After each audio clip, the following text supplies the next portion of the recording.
हमारे गोवर्धन में करके देखा गया। गिरिराज जी में जो 7 कोस गोवर्धन है, उसमें जो विशेषकर उत्तर प्रदेश का जो क्षेत्र है, हमारे एक संत हैं निम्बार्क संप्रदाय के, बहुत अच्छे संत हैं, लाखों वृक्ष उन्होंने लगाए, पूज्य श्री जुगल शरण जी। तो उन्होंने एक प्रयोग किया।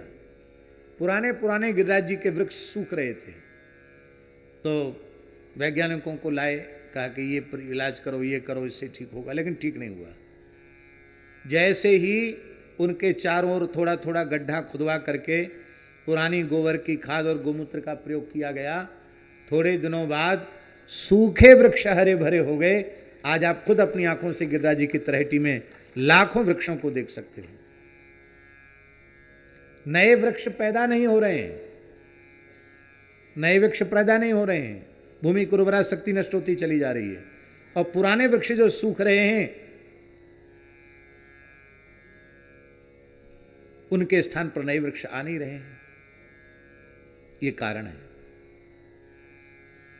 वनों का कटान भी कारण है, लेकिन वो मुख्य कारण नहीं है। मुख्य कारण ये है कि गायों का घूमना कम हो गया। वन्य भूमि तो गायों के लिए ही है, लेकिन जहां जहां वन्य भूमि निर्धारित हो जाती है प्रायः वहां गायों का जाना प्रतिबंधित हो जाता है। उसका एक प्रमाण ओरछा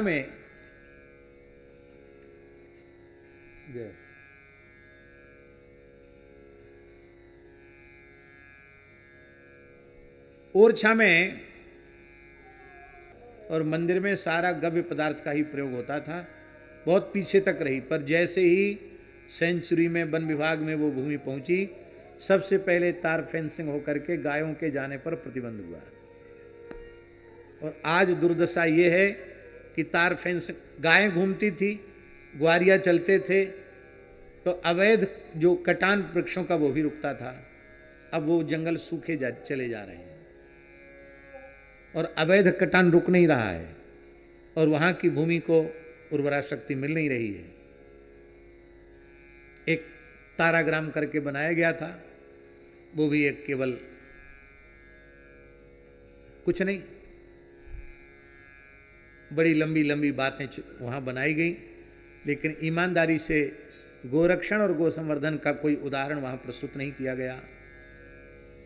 कसाईयों से किस दिनों में गोभक्तों ने मिलकर कम से कम 3800 गाय बचाई थी, और वो गाय कहाँ ले जाएं, तो हमको सौभाग्य मिला तो यहाँ रखी, वहाँ रखी, वहाँ रखी, अंत में कई जगह करते करते जहाँ वर्तमान में सुरभि गौशाला है वहाँ गाय हैं। और जो अधिक संख्या में गाय, जगह कम थी, गाय अधिक थी, तो गौशालाओं में लोगों को बहुत हाथ पैर जोड़ कर कुछ सेवा भी दे करके तब गाय इधर उधर बांटी गई। ये स्थिति है। तो गोवंश के संरक्षण से प्रकृति का संरक्षण होगा, पर्यावरण का संरक्षण होगा। प्रत्यक्ष प्रभाव देख लो, जहां घास पैदा नहीं होती थी वहां सैकड़ों हजारों शीशम के वृक्ष लगे हुए हैं, और वह दिन दूर नहीं, थोड़ी ही दिनों में ये पूरा क्षेत्र एकदम हरा भरा हो जाएगा। ये किसकी उपस्थिति का परिणाम है? ये गोवंश की उपस्थिति का ही दिव्य परिणाम है। आज पूरे विश्व में पर्यावरण की चिंता की जा रही कि पर्यावरण विषाक्त हो रहा है।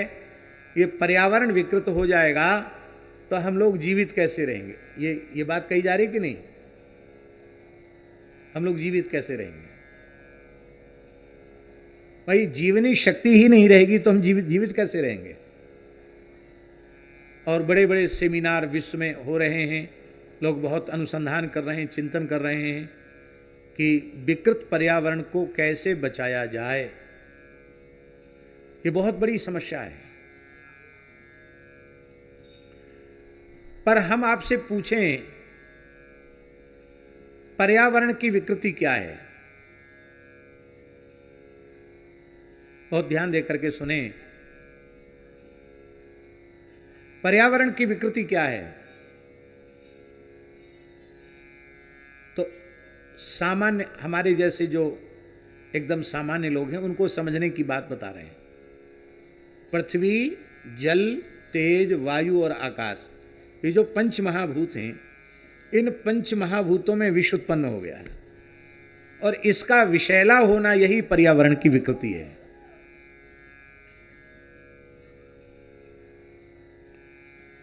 गाय का जो सर्वोपरि महात्म्य है,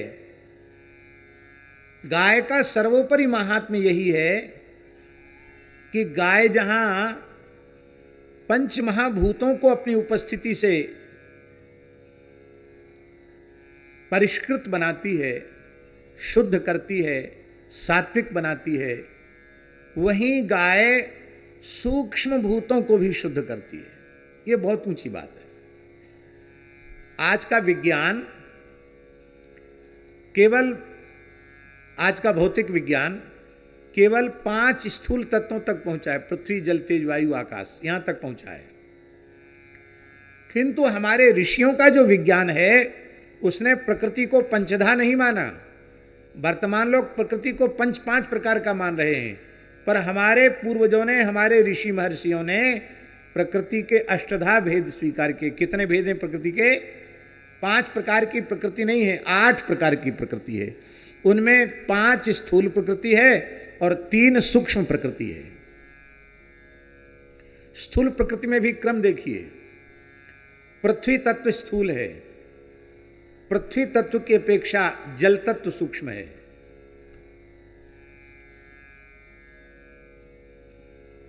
जल तत्व की अपेक्षा तेज तत्व सूक्ष्म है, अग्नि तत्व सूक्ष्म है, अग्नि तत्व की अपेक्षा तेज तत्व सूक्ष्म है और तेज तत्व की अपेक्षा आकाश तत्व सूक्ष्म है। आकाश तत्व सूक्ष्म होने के कारण उस सब में व्याप्त है, पर इससे भी सूक्ष्म कोई तत्व है। इस आकाश तत्व से भी सूक्ष्म तत्व है मन, और मन से भी सूक्ष्म तत्व है बुद्धि, और बुद्धि से भी सूक्ष्म तत्व है अहम। इसी को श्रीमद् भगवद गीता में कहा गया, भूमि रापो नलो वायु खम मनो बुद्धि रेवच अहंकार इति यम्मे भिन्ना प्रकृति अष्टधा। ये अष्टधा प्रकृति है। अब देखिए शुक्ला जी, आज का विज्ञान मानता है कि स्थूल प्रकृति में विकार आया है, पर हम पूछ रहे हैं स्थूल प्रकृति में विष किसने पैदा किया? इसको विषैला किसने बनाया? किसने बनाया? मनुष्य ने बनाया। तो मनुष्य तो परमात्मा की सर्वश्रेष्ठ कृति है। मनुष्य ने भगवान की बनाई हुई जीवनी शक्ति जो प्रकृति है, उस प्रकृति को विषाक्त क्यों कर दिया? तब इसका उत्तर होगा कि स्थूल प्रकृति में विकार नहीं आता है, पहले सूक्ष्म प्रकृति में विकार आता है, और सूक्ष्म से फिर स्थूल में आता है। सूक्ष्म की तरह कोई चिंतन ही नहीं कर रहा है, पूरा संसार स्थूल प्रकृति के पीछे पड़ा है। सूक्ष्म प्रकृति भी है, इस तत्व को कोई विचार नहीं करता, कोई इस बारे में सोच नहीं रहा है।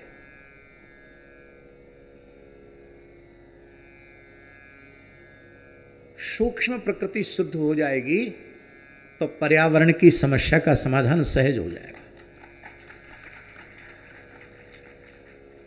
गाय की सबसे बड़ी महिमा जो है वो यही है कि जहां स्थूल प्रकृति को शुद्ध करती है गाय, वहां सूक्ष्म प्रकृति को शुद्ध करती है गाय। गाय मन को शुद्ध करती है।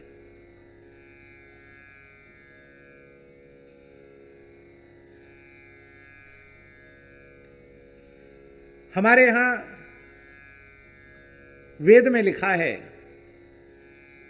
आहार शुद्धौ सत्व शुद्धि।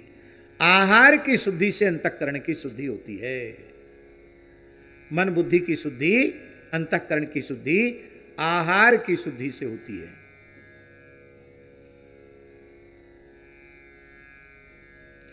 और इसी को देहाती भाषा में कहते हैं, लोक भाषा में, कि जैसा खाए अन्न वैसा होवे मन, जैसा पीवे पानी वैसी बोले बाणी, और जैसा करे संग वैसा चढ़े रंग।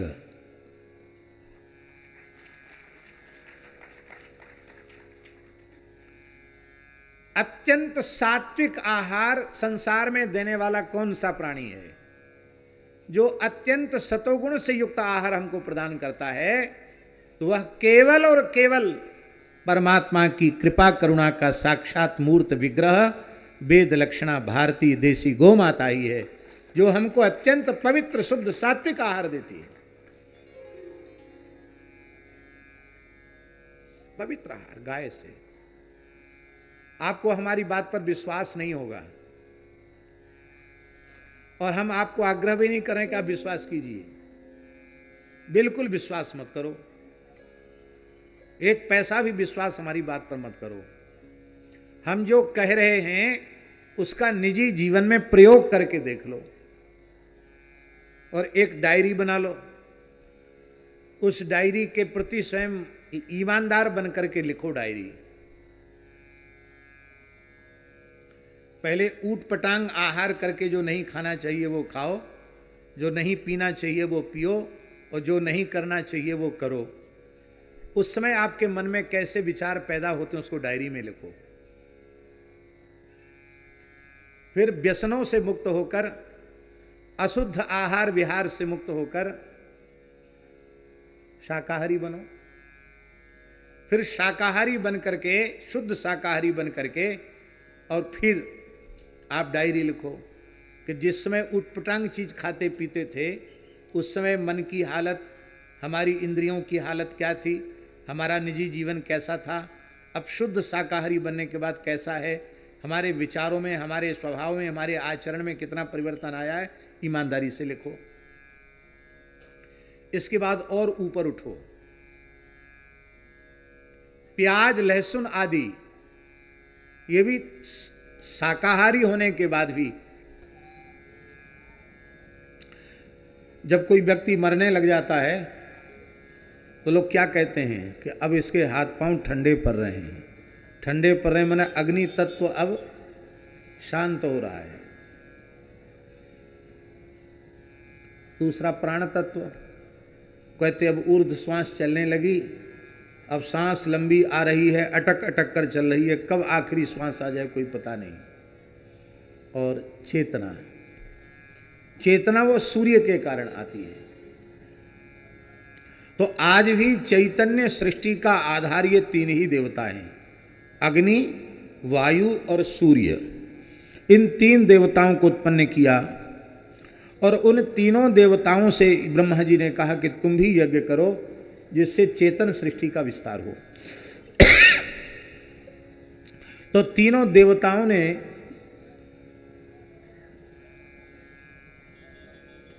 चेतन जगत के विस्तार के लिए हवन किया। तो महाराज जी वेद में लिखा है, तेषाम हुतात अजायत गौः एव। ब्रह्मा जी की आज्ञा से ही इन देवताओं ने चेतन सृष्टि के विस्तार के लिए यज्ञ किया था। इसलिए अपने झगड़े के समाधान के लिए ब्रह्मा जी के पास गए, मानो ब्रह्मा जी के न्यायालय में गए। मुख्य न्यायाधीश ब्रह्मा जी ही हैं। ब्रह्मा जी से कहा महाराज हमारा न्याय करो। तो ब्रह्मा जी ने तीनों से पूछा कि आप तीनों ने किस देवता का स्मरण करके आहुति दी। क्योंकि जब आहुति दी जाती है तो किसी न किसी देवता का स्मरण करके ही दी जाती है। विष्णवे स्वाहा इदम विष्णवे नमः, रुद्राय स्वाहा इदम रुद्राय नमः, प्रजापते स्वाहा इदम प्रजापते नमः। तो किसी न किसी देवता का अनुसंधान करके ही आहुति दी जाती है। तो आप तीनों ने जो आहुति दी, उस आहुति में किस देवता का अनुसंधान किया? अग्नि ने कहा कि मैंने प्राण देवता का अनुसंधान करके आहुति दी। वायु से पूछा कि आपने किसको आहुति दी? वायु ने कहा कि मैंने शरीराभिमानी देवता का स्मरण करके आहुति दी। सूर्य से पूछा आपने किसको आहुति दी? सूर्य नारायण ने कहा मैंने नेत्राभिमानी देवता का स्मरण करके आहुति दी। ब्रह्मा जी मुस्कुराए। ब्रह्मा जी ने कहा कि हे सूर्य, आपने नेत्राभिमानी देवता का स्मरण करके आहुति दी है, और हे वायु, आपने देहाभिमानी देवता का स्मरण करके आहुति दी है। नेत्र और शरीर ये दोनों प्राण के अधीन हैं, प्राण नेत्र के अधीन नहीं है। पर शरीर प्राण के अधीन है।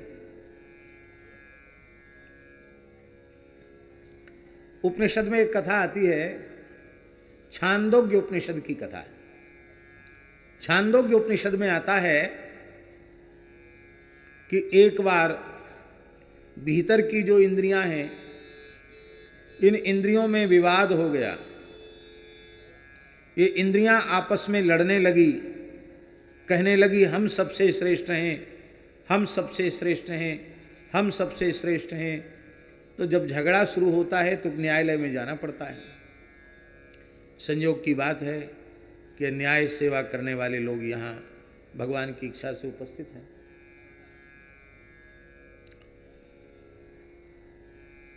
तो न्याय के लिए सब उपस्थित हुए।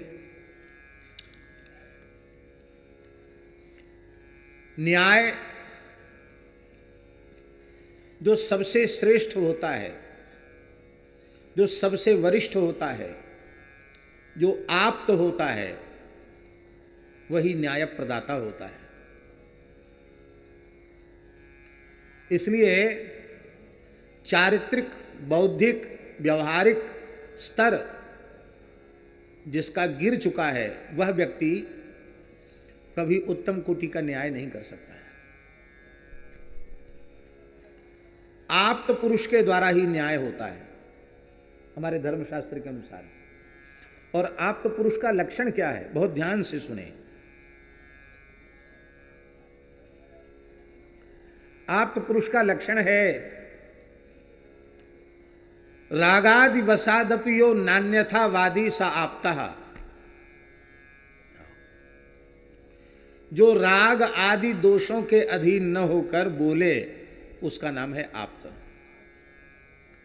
तो न्याय के आसन पर बैठे हुए व्यक्ति में अपने पराये का भेद नहीं होता है। एक सामान्य व्यक्ति अपराधी के रूप में प्रस्तुत हुआ है, तो यदि वह न्याय प्रदाता आप्त होगा तो उसके साथ भी वही न्याय करेगा जो न्याय विधान संहिता के अनुरूप है। और उसी श्रेणी में कथनचित अपना ही पुत्र आ गया, उसी अपराध की श्रेणी में, तो यदि वह आप्त पुरुष है तो वह यह विचार नहीं करेगा कि भाई ये तो अपना एक ही है, एक ही पुत्र है और इसको प्राण दंड मिलना चाहिए, तो हम कैसे प्राण दंड दें, आखिर तो हमारा पुत्र है। तो वहाँ ये पुत्र का विचार नहीं होता है, न पुत्र का विचार होता है, न मित्र का विचार होता है, न वृत्ति का विचार होता है। वहाँ केवल और केवल न्याय का विचार होता है।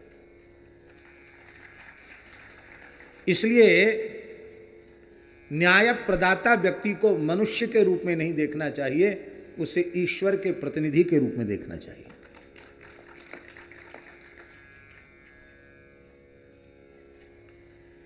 तो श्रेष्ठ के पास जाकर न्याय लिया जाता है। इस देह में सबसे श्रेष्ठ कौन है? इस देह में सबसे श्रेष्ठ प्राण है। इसलिए सब इंद्रियां प्राण तत्व के पास गई, ज्ञान इंद्रियां, कर्मेंद्रियां, कि हमारी पंचायत में बड़ा झगड़ा हो रहा है, सब सरपंच बनने के लिए तैयार हैं, आप निर्णय करो हम में प्रधान कौन है। आखिर संख्या तो हमारी 10 है, 10 में कौन मुख्य है, आप निर्णय करो। तो प्राणदेव ने कहा कि ठीक है, हम निर्णय करते हैं। भाई हमारे बिना काम नहीं चलेगा। आप कहते ना, आँख कहती हमारे बिना काम नहीं चलेगा, कान कहता हमारे बिना काम नहीं चलेगा, नाक कहती गंध के बिना काम नहीं चलेगा, जिह्वा कहती रस के बिना काम नहीं चलेगा। तो जिनके बिना काम न चले थोड़े दिन घूम फिर के आवें। तो आंख घूमने फिरने चली गई। क्या नेत्रहीन व्यक्ति जीवित नहीं रहते क्या?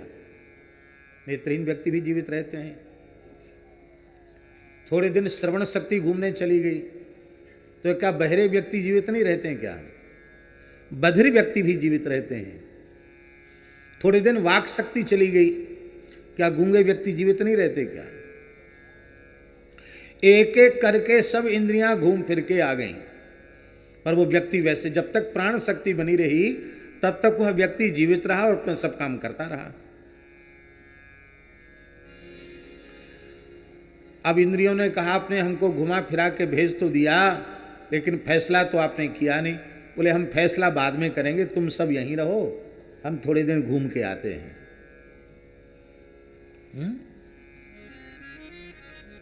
छांदोग्य उपनिषद में लिखा है, प्राण तत्व ने कहा कि तुम सब इसी में रहो शरीर में, हम थोड़े दिन घूम फिर के आते हैं, फिर तुम मिलोगे तब हम फैसला करेंगे कि कौन श्रेष्ठ है। तो बोले हाँ हाँ ठीक है, हम ठीक से शरीर को संभाल के रखेंगे, आपकी इच्छा है तो आप भी घूम फिर आओ, कोई बात नहीं, जाओ। तो प्राण तत्व का जैसे ही उत्क्रमण आरंभ हुआ, प्राण अपने मुख्य स्थल से जब ऊपर की ओर उठने लगे, तो जैसे ही प्राणों का उत्क्रमण आरंभ हुआ, सब इंद्रियों ने काम करना बंद कर दिया। पैर ठंडे पड़ गए, पैर न हिलना डुलना तक बंद कर दिया, हाथ ने क्रिया करना बंद कर दिया, नाक ने सूंघना बंद कर दिया, आंख ने देखना बंद कर दिया, कान ने सुनना बंद कर दिया, जिह्वा ने बोलना बंद कर दिया। सारी इंद्रियां निष्क्रिय हो गईं और वे चिल्ला चिल्ला कर बोलने लगी, त्वन्न श्रेष्ठः त्वन्न श्रेष्ठः त्वन्न श्रेष्ठः, आप ही हम सब में श्रेष्ठ हैं। इसलिए हम रहें तो और हम न रहें तो इससे शरीर पर कोई फर्क पड़ने वाला नहीं है, पर आप न रहें तो आपके बिना हमारा जीवन नहीं है। इसलिए शरीर में प्राण तत्व ही मुख्य है। तो ब्रह्मा जी ने कहा कि हे सूर्य, आपने जो आहुति दी है वो नेत्राभिमानी देवता का स्मरण करके दी है, नेत्र के बिना भी व्यक्ति जीवित रहता है। हे वायु, आपने आहुति दी है स्पर्शाभिमानी देवता का स्मरण करके, शरीराभिमानी देवता का स्मरण करके। शरीराभिमानी देवता के बिना भी प्राण तत्व के रहे आने से प्राण रहता है, शरीर रहता, शरीर का अस्तित्व रहता है। किंतु अग्नि ने प्राण तत्व का स्मरण करके, प्राण तत्व का स्मरण करके प्राण देवता में आहुति दी। प्राण के बिना शरीर का कोई अस्तित्व नहीं है, और उस प्राण तत्व से ही गाय प्रकट हुई। ये बड़ी विलक्षण कथा है यजुर्वेद की, कि प्राण तत्व से गाय का प्राकट्य है। आप सब बहुत पढ़े लिखे हैं, हमसे कई गुना ज्यादा पढ़े लिखे हैं। इसका सीधा साधा आशय है, गाय के बिना यह चेतन सृष्टि भी अचेतन है, ये प्राणवान शक्ति भी निष्प्राण है गाय के बिना। और गाय की उपस्थिति से अचेतन सृष्टि भी चेतन उठती है। आज शुक्ला जी ने कहा कि यहां जब भूमि पूजन हुआ और यहां ये निश्चय हुआ कि यहां श्री बसावन मामा गो वन्य विहार की स्थापना हो, तो यहां बिल्कुल ऊसर बंजर भूमि पड़ी हुई थी। तो एक प्रकार से ये भूमि अचेतन जैसी थी, लेकिन आज इसका कणकण ऊर्जवान है, इसका कणकण ऊर्जावान है, इसका कणकण प्राणवान है। ये किसकी उपस्थिति का? हमारी कि आपकी कि इनकी? या ये जो थोड़ी बिल्डिंग बन गई है इसकी? ये जो चमक दमक है, ये जो दिव्यता है, ये जो सात्विकता है, यह जो चेतना है, यह जो ऊर्जा है, इसका मूल कारण है 10,000 से अधिक गोवंश की उपस्थिति। तो प्राण तत्व से गाय प्रकट हुई। कई बार मन में बड़ी पीड़ा होती है कि सामान्य न्यायालय कुत्ता बिल्ली जैसे जीवों पर भी करुणा और दया करके उनको न्याय देता है, लेकिन जो गाय प्राण तत्व की अधिष्ठात्री है, जिसके बिना चेतन सृष्टि भी अचेतन हो रही है, उस गाय की रक्षा का कोई विधान अब तक इस भारतवर्ष में नहीं बन पाया। ये बहुत दुर्भाग्य की बात है। विदेशी बर्बर आक्रांता मुगल इस देश में आए, लुटेरे के रूप में आए।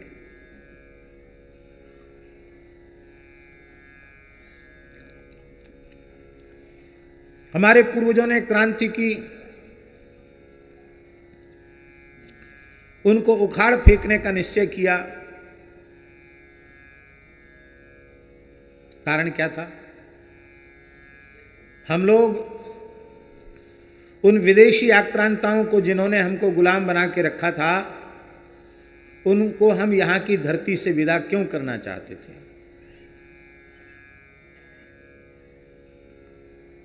उसका मूल कारण था कि हम सब गो पूजक हैं और वे सब गो भक्षक थे। हम सब गो उपासक हैं और वे सब गो विरोधी थे। आपको सुनकर कष्ट होगा और आश्चर्य भी होगा। अभी भी भारतवर्ष के प्रांतों में ऐसी स्थिति है, जब बकरीद आदि का समय आता है तो मंदिरों के सामने से भी गाय घसीट करके ले जाई जाती हैं, स्वस्थ सुंदर सवत्सा गाय, और उनकी कुर्बानी दी जाती है। हम कलकत्ते में थे, उस अवसर पर नहीं थे, लेकिन वहाँ के लोगों ने रोते हुए कहा, महाराज जी, हमारे आँखों के सामने, हमारे मठ मंदिरों के सामने से गाय खींच कर ले जाई जाती है, लेकिन हम लोग देख कर रह जाते, कुछ नहीं करते हैं। कुछ लोग हल्ला गुल्ला करते हैं, उनको उठा करके बंद कर दिया जाता है। शांति भंग होने की आशंका में बाद में उनको छोड़ दिया जाता है। इतना ही होता है।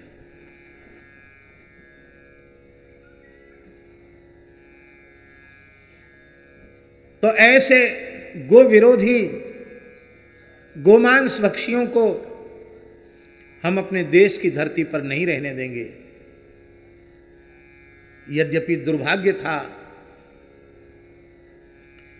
कि जो क्षत्रिय राजा थे, हिंदू राजा थे, उनमें उस काल में एकता नहीं थी। शक्ति संपन्न होकर भी अपनी शक्ति का अपव्यय एक दूसरे को नीचा दिखाने में ही कर रहे थे। यदि वे उस काल में संगठित होते और उन विदेशी आक्रांताओं के पक्ष में जाकर खड़े न होते, तो उसी समय भारतवर्ष गोवध के कलंक से मुक्त हो जाता है। लेकिन उस काल में भी महाराणा सांगा, महाराणा प्रताप जैसे महावीर क्षत्रिय उत्पन्न हुए, जिन्होंने यह परवाह नहीं की कि हमको पर्याप्त समर्थन नहीं है, इतनी बड़ी मुगल सेना से, मुगल साम्राज्य से हम टकरा कर क्या कर लेंगे, उनका क्या बिगाड़ लेंगे, ये परवाह महाराणा प्रताप ने नहीं की और जीवन भर उन्होंने युद्ध लड़ा।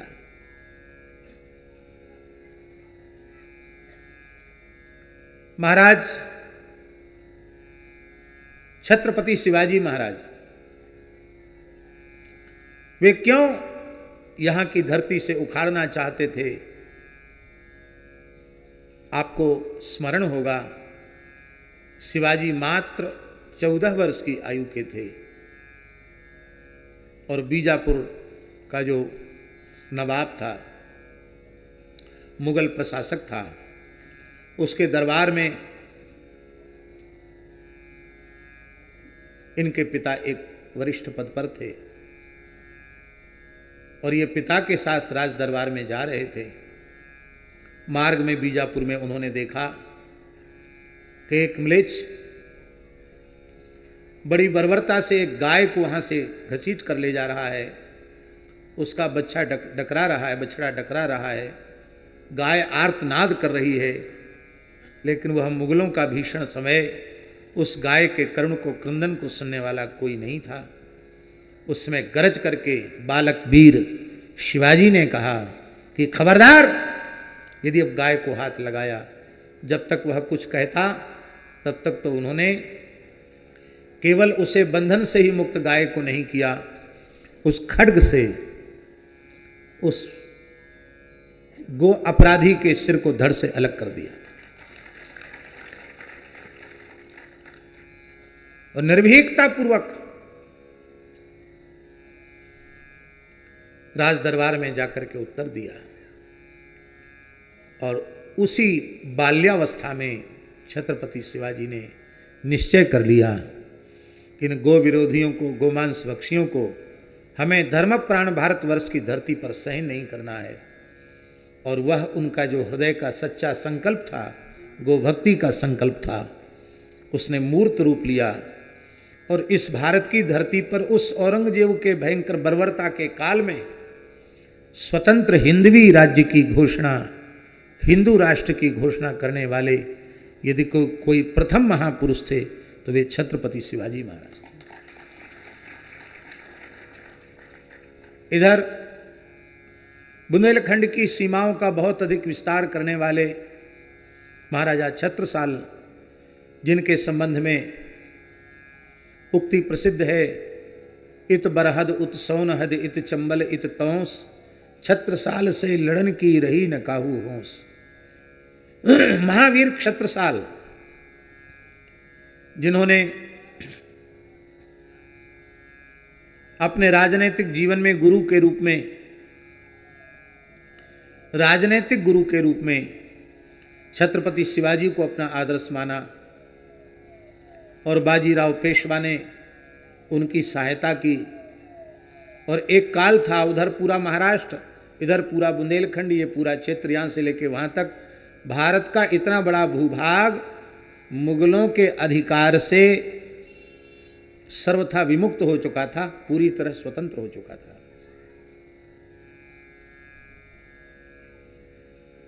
अंग्रेजी शासन काल में महारानी लक्ष्मीबाई 1857 की क्रांति, सुभद्रा कुमारी चौहान ने लिखा, चमक उठी सन 57 की वह तलवार पुरानी थी, खूब लड़ी मर्दानी वह तो झांसी वाली रानी थी। महारानी लक्ष्मीबाई के पतिदेव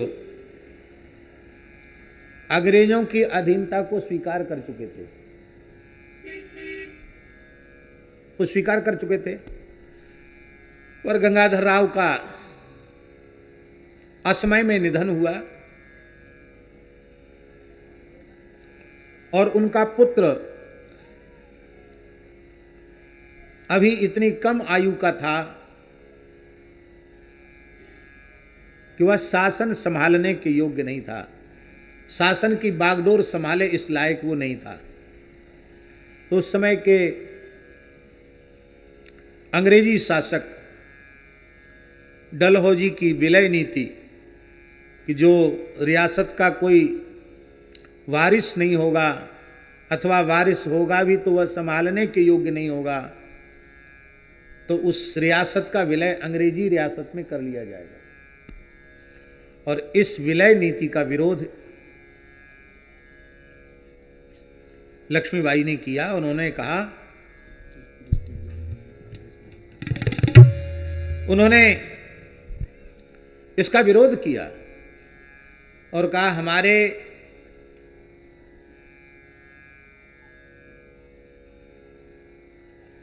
हमारे हिंदू धर्मशास्त्र के अनुसार, हमारे हिंदू धर्मशास्त्र के अनुसार पत्नी को पति का अर्धांग माना जाता है, अर्धांगिनी माना जाता है। तो मेरा अधिकार अभी सिंहासन से समाप्त नहीं हुआ है। मेरे पति दिवंगत हुए हैं, पर मैं जब तक जीवित हूं तब तक ये झांसी की गद्दी अंग्रेजों के अधीन नहीं हो सकती है। लक्ष्मीबाई लड़ते लड़ते ग्वालियर तक पहुंच गई। आज भी ग्वालियर में श्री गंगादास जी की बड़ी शाला नामक रामानंद संप्रदाय का स्थान है, पूर्ण वैराठी जी का द्वारा है। उस समय तत्कालीन महंत श्री गंगादास जी महाराज वो लक्ष्मीबाई के गुरु थे। उनके यहाँ गई तो उस समय अपने शिष्यों को आदेश दिया गंगादास जी ने कि टूट पड़ो अंग्रेजी सेना के ऊपर। और उस समय महाराज जी 700 साधु लड़कर शहीद हुए थे। कितने साधु? आज भी वहां शिलालेख लगा हुआ है। 700 संतों ने महारानी को बचाने के लिए मुगलों से लड़ते लड़ते अपने प्राण दिए थे और अंत में महारानी वीरगति को प्राप्त हुई और वहीं उनका संस्कार किया गया। फिर देश आगे मेरठ छावनी में सैनिक विद्रोह हुआ, मंगल पांडे ने विद्रोह किया। उसके मूल में भी गोरक्षा की भावना ही थी, क्योंकि कारतूस उसको मुंह से छीलना पड़ता था, उसमें गाय के चमड़े का चर्बी का प्रयोग होता था। कहा कि हम धर्मभ्रष्ट हो जाएंगे, वे नहीं करेंगे, और वो आप सब घटना को जानते ही हैं। देश में स्वतंत्रता का आंदोलन चला। नरम गरम दोनों प्रकार के लोगों ने क्रांति की। थोड़ा सा धैर्य रखने की आवश्यकता थी। क्रांतिकारियों के आक्रमण से अंग्रेजी सेना इतनी भयभीत हो गई थी, अंग्रेजी सत्ता इतनी हिल गई थी, उसने स्वयं यह लिखित रूप में दिया था कि हमको अपना शासन समेटने में थोड़ा समय दीजिए, 1948 तक हम अपने आप यहाँ से विदा हो जाएंगे। लेकिन देश का दुर्भाग्य था कि जो सच्चे क्रांतिवीर थे उनको स्वतंत्रता का श्रेय नहीं मिला और अंग्रेजों से सहमति कर ली गई। जिसे हमें अपने शौर्य और पराक्रम से लेना चाहिए था, उसे हमने भीख के रूप में लिया और देश स्वतंत्र हुआ। और स्वतंत्र क्या हुआ? स्वतंत्र होने के पहले भारत माता के टुकड़े हो गए और आज भी वह असाध्य रोग इस देश को पीड़ित कर रहा है। धार्मिक आधार पर विभाजन होने के बाद भी समस्या ज्यों की त्यों बनी रही। परिणाम सबके सामने है, किसी को समझाने की बताने की आवश्यकता नहीं है। हम आपको प्रामाणिक रूप से कह रहे हैं ये बात। हमारे पूज्य गुरुदेव श्री भक्तमाली जी महाराज, जो अपने समय के विद्वत जगत के एक मूर्धन्य विद्वान महापुरुष थे, जिनके पढ़ाए हुए कितने जगत गुरु और कितने बड़े बड़े महापुरुष जिनके पढ़ाए हुए हैं। अद्भुत वैदुष्य था, अद्भुत साधुता थी। सन 1943 में महाराज जी ने काशी में शास्त्री तक अध्ययन कर लिया था। उस समय विश्वविद्यालय को क्वींस कॉलेज कहा जाता था, अंग्रेज के नाम पर क्वींस कॉलेज नाम था। वहां से महाराज जी ने शास्त्री की पढ़ाई कर ली थी और गांधी जी की सभा हुई। महाराज जी कहते थे, गांधी जी की सभा में हम भी उपस्थित थे। उस समय गांधी जी ने किसी के प्रश्न पूछने पर, गोरक्षा के संबंध में पूछने पर, गांधी जी ने बनारस की सभा में कहा था कि मैं देश को की स्वतंत्रता से अधिक महत्व गोरक्षा को देता हूं। इसलिए मैं आप सबको आश्वस्त करना चाहता हूं कि जिस दिन यह देश स्वतंत्र होगा, कलम की पहली नोक से गोवध पर पूर्ण प्रतिबंध लगाया जाएगा। लेकिन हम लोग आजादी का अमृत महोत्सव भी मना चुके हैं। गणतंत्र का उत्सव अभी गया ही है और अब 2047 में उसको पूर्ण विकसित राष्ट्र बनाने के लिए शताब्दी महोत्सव की तैयारियां भी हम आज से ही कर रहे हैं। लेकिन गोवध की समस्या का समाधान अब तक नहीं हो पाया। यह बड़े दुख की बात, अब तक समाधान नहीं हो पाया।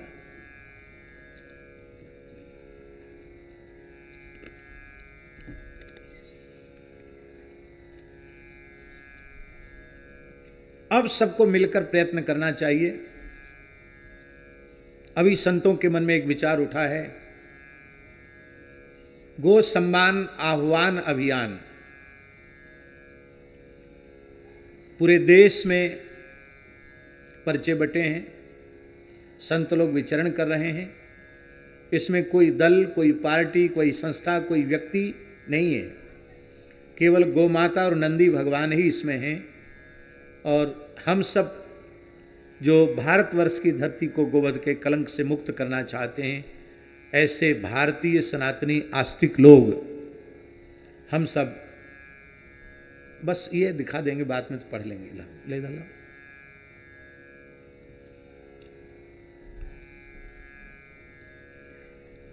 हमारे दुबे जी ने पत्रिका में भी उसको बहुत अच्छे से छापा है, बहुत बढ़िया उसको हमने देखा है। 27 अप्रैल 2026 से 27 अप्रैल जुलाई 2026 तक ये सार्थक संवाद में दुबे जी ने हमने पूरा पढ़ लिया। यहाँ का भी बहुत अच्छा छापा है, तो ये जरूर इससे आप जुड़िए। और हम चाहते हैं, बहुत बड़े बड़े काम इस शासन काल में हुए हैं। 500 वर्ष से हम लोगों को प्रतीक्षा थी। दिव्य भव्य श्री राम लला का मंदिर बना है, पूरे देश का गौरव बढ़ा है, पूरे देश में एक अद्भुत क्रांति आई है। और रामलला के मंदिर का और निरंतर दिव्य भव्य स्वरूप परिवर्तित परिष्कृत होता चला जा रहा है। महाकाल लोक भी बना, विश्वनाथ कॉरिडोर भी बना, जगन्नाथपुरी में भी कार्य हुआ। हमारे प्राचीन धर्मस्थलों का खूब बढ़िया बढ़िया कार्य हो रहा है। बड़ी प्रसन्नता की बात है। जिस कश्मीर में स्वतंत्रता दिवस पर और गणतंत्र दिवस पर भी विदेशी झंडा फहराया जाता था, भारतीय राष्ट्रीय ध्वज नहीं लहरा सकता था कोई, आज वहाँ राष्ट्रीय उत्सव भी हो रहे हैं। और हमारे कुछ बालक हैं, उनमें आशीष तिवारी जी भी हैं, जयपुर वाले, अपने मित्रों के साथ इस समय यात्रा कर रहे हैं। कश्मीर से दिल्ली तक तिरंगा यात्रा मोटरसाइकिल से निकाल रहे हैं, आपने देखा भी होगा। तो जहां तिरंगा फहराना मुश्किल था, वहां से तिरंगा यात्रा निकल रही है। ये तो चुनाव सही समय पर नहीं हुए। जो चुनाव का आदेश दिया गया कि चुनाव हो जाना चाहिए कश्मीर में, ईमानदारी से सच्ची बात ये थी कि वस्तुतः उस चुनाव की हालत प्रदेश की नहीं थी। कश्मीर, जम्मू कश्मीर की हालत चुनाव की नहीं थी। पहले जम्मू कश्मीर इस आतंकवाद की महाव्याधि से, राष्ट्रद्रोह की महाव्याधि से विमुक्त हो जाता। उसके बाद यदि चुनाव होते तो निश्चित बहुत उत्तम परिणाम आता। लेकिन दुख की बात है, दुर्भाग्य की बात है कि आज भी जो लोग इस विचारधारा के हैं कि 370 की वापसी फिर से होनी चाहिए और कश्मीर को स्वतंत्र होना चाहिए, कश्मीर की गुलामी समाप्त होनी चाहिए, ऐसी विचारधारा के लोग वहाँ बैठकर शासन कर रहे हैं। और उसी का दुष्परिणाम, जो पुलवामा कांड हुआ, उसी का दुष्परिणाम था। पहलगाम उसी का दुष्परिणाम था। तो सारे विकास के कार्य अच्छे से अच्छे हो रहे हैं, होने चाहिए। और सम्मान्य सर्वोच्च न्यायालय भी, उच्च न्यायालय भी बहुत अच्छे राष्ट्रहित के फैसले इस समय ले रहा है। बहुत प्रसन्नता का विषय है। लेकिन हम बड़ी विनम्रता से यह बात निवेदित कर रहे हैं कि जब तक भारतवर्ष की धरती गोवध के कलंक से विमुक्त नहीं होगी, तब तक इसका प्राचीन गौरव लौट कर आने वाला नहीं। इसलिए प्राचीन गौरव लौट करके आवे, इसके लिए हम भगवान से प्रार्थना करते हैं। तो हमने जो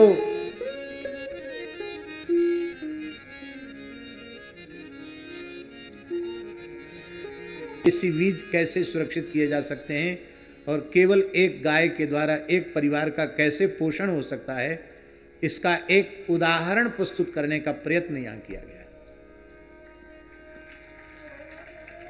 समाधान यही है, गो आधारित शिक्षा प्राइमरी से लेकर सर्वोच्च शिक्षा तक कुछ न कुछ गो विषयक पाठ्यक्रम में विषय होना चाहिए।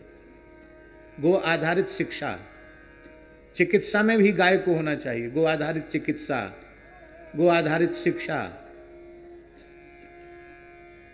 और गो आधारित कृषि, ये 3 उपाय हैं।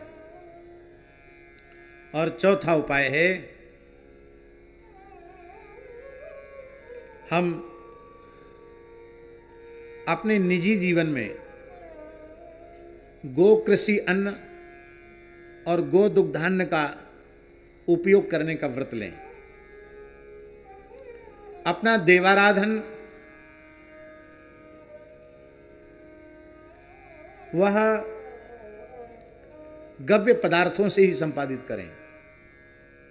पितरों का श्राद्ध आदि भी विशुद्ध भारतीय देसी गाय के दूध दही घृत आदि से ही संपादित करें। अतिथि का सत्कार भी देशी गाय के दूध दही घृत से अतिथि का सत्कार करें, क्योंकि जब आवश्यकता अधिक से अधिक लोग अनुभव करेंगे और गव्य पदार्थों का अधिक से अधिक प्रयोग करेंगे, आहार के रूप में उसका विनियोग करेंगे, तो अपने आप गो पालन के लिए लोग प्रोत्साहित होंगे और बड़े पैमाने पर गोवंश की सेवा हो जाएगी। आज भी शासन और समाज, केवल समाज के करने से भी कुछ नहीं होगा और केवल शासन के करने से भी कुछ नहीं होगा। शासन और समाज दोनों की समान सहभागिता हो और प्रयत्न किया जाए, तो हमें ऐसा विश्वास है कि यदि ठीक से ईमानदारी से प्रयत्न किया जाए तो बिना कानून बनाए भी यह भारतवर्ष की धरती गोवध के कलंक से मुक्त हो सकती है। अब प्रयत्न न किया जाए, समाधान की दिशा में कोई कार्य न किया जाए और केवल कानून बन जाए, तो केवल कानून बनने से कोई समाधान होगा क्या? इसलिए समाधान का पहले प्रयत्न किया जाना चाहिए। हमारे वनों को, हमारे पर्वतों को, हमारी नदियों के कछारों को, तट प्रांतों को गोवंश की सेवा के माध्यम से ही बचाया जा सकता है। एक प्रश्न है,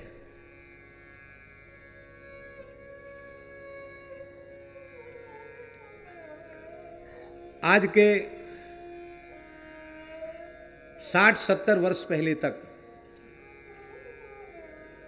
ईंधन का कोई विकल्प था? हम लोग ईंधन के रूप में किसका प्रयोग करते थे? लकड़ी का, कंडे का, इसी का प्रयोग करते थे। आज ईंधन के बहुत से विकल्प आ गए हैं। सौर ऊर्जा आ गई। अभी बताया कि विश्व का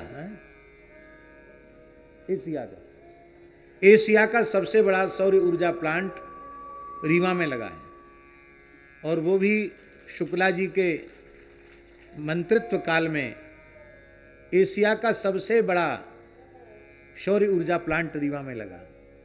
तो सौर ऊर्जा भी विकल्प है। भोजन बनाने वाली जो गैस है वो भी विकल्प है। गोबर गैस भी विकल्प है। इस समय बहुत विकल्प उपलब्ध हो गए हैं। जिस समय कोई विकल्प नहीं था ईंधन को छोड़ के, उस समय हमारे पर्वत सघन वनों वृक्षों से आच्छादित थे। हमारे वन में भी खूब सघनता थी।